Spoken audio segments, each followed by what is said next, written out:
মা বলছে ওই যে বয়স্ক ভদ্রমহিলা আসে না, কি শামুক ঝিনুক গেঁড়ি বলে সব, কি গো? ওটা ঝিনুক, ওটা পুকুরে পাওয়া যায়।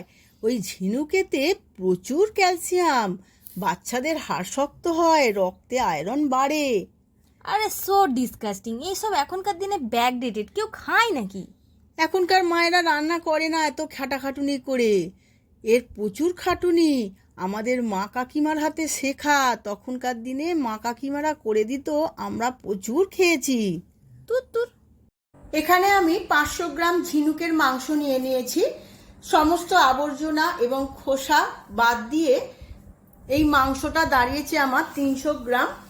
এখন এই সাইডগুলো বাদ দিয়ে দিতে হবে মাংসপিণ্ড থেকে, কারণ সেদ্ধ করার পরেও এই মাংসপিণ্ডগুলো শক্ত হয়ে থাকে।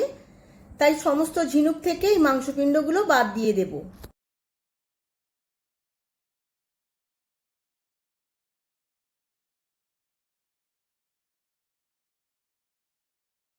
এখন এই ঝিনুকের মাংসগুলো আমি কুকারে করে 3টে সিটি দিয়ে সেদ্ধ করে নেব। ঝিনুকের মাংসগুলো কুকারে করে সেদ্ধ করে নিলে রান্না করার সময় খুব নরম থাকে এবং খেতেও খুব ভালো লাগে। এবার এদিকে আমি তেল বসিয়ে দিয়েছিলাম, তেলটা গরমও হয়ে গেছে। এবার কেটে রাখা আলুগুলো আমি তেলের মধ্যে ভেজে, আলুগুলোর মধ্যে অল্প নুন আর হলুদ দিয়ে রাঙা রাঙা করে ভেজে নেব। এখানে আমি লম্বা লম্বা করে আলু দিয়েছি, আপনারা চাইলে আলু নাও দিতে পারেন, শুধুও করতে পারেন। এবার ভাজা হয়ে গেছে আলুগুলো, এবার তেল ছেঁকে তুলে নেব। আলু ভাজার তেলের মধ্যে দিয়ে দেব একটু ফোড়ন, তার মধ্যে দিয়ে দিয়েছি একটা তেজপাতা, 2টো শুকনো লঙ্কা আর হাফ চামচ জিরে। সমস্ত ফোড়নটা খুব ভালো করে ভেজে নেব। এবার এর মধ্যে দিয়ে দেব কেটে রাখা একটা বড় সাইজের পেঁয়াজ। পেঁয়াজটাও আমি খুব ভালো করে ভেজে নেব। পেঁয়াজগুলো ভাজতে ভাজতে দিয়ে দেব একটা গোটা টমেটো। টমেটো আর পেঁয়াজ একসাথে লাল লাল করে ভেজে নেব। এই সময় দিয়ে দেব 1 চামচ কাশ্মীরি লঙ্কার গুঁড়ো, যাতে কারির কালারটা খুব সুন্দর হয়। অনেকটাই টমেটোগুলো নরম হয়ে গেছে, এবার টমেটোগুলো এইভাবে খুন্তিতে করে কেটে কেটে দেব। টমেটো পেঁয়াজ খুব ভালো করে ভাজা হয়ে গেছে।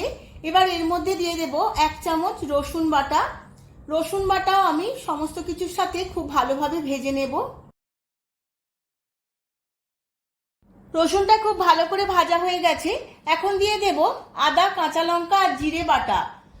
আমি এখানে 2 চামচ দিয়েছি।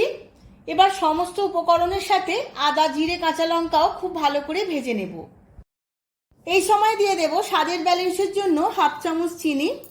চিনিটাও আমি খুব ভালোভাবে মিশিয়ে নেব। এখন দিয়ে দেব সেদ্ধ করে রাখা ঝিনুকগুলো। এই সময় খুব ভালো করে কষিয়ে নিতে হবে। এখন দেব হাফ চামচ হলুদের গুঁড়ো। হলুদের গুঁড়ো দিয়েও আমি 5 মিনিট এইভাবে কষিয়ে নেব সমস্ত উপকরণগুলো।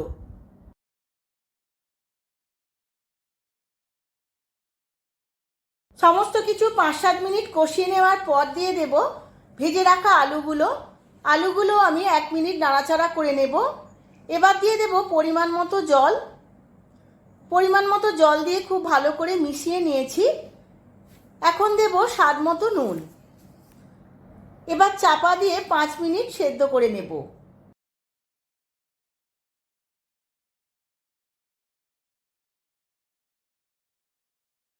পাঁচ মিনিট চাপা দিয়ে রান্না করে নেওয়ার ফলে আলুটা সেদ্ধ হয়ে গেছে। রান্নাটা আমার একদম শেষের পথে। এবার ওপর থেকে দিয়ে দেব 1 চামচ শাহি গরম মশলার গুঁড়ো। খুব ভালো করে নাড়াচাড়া করে নেব। গ্যাসের ফ্লেমটা অফ করে দিয়ে আমি কিছুক্ষণ পরে সার্ভ করে নেব।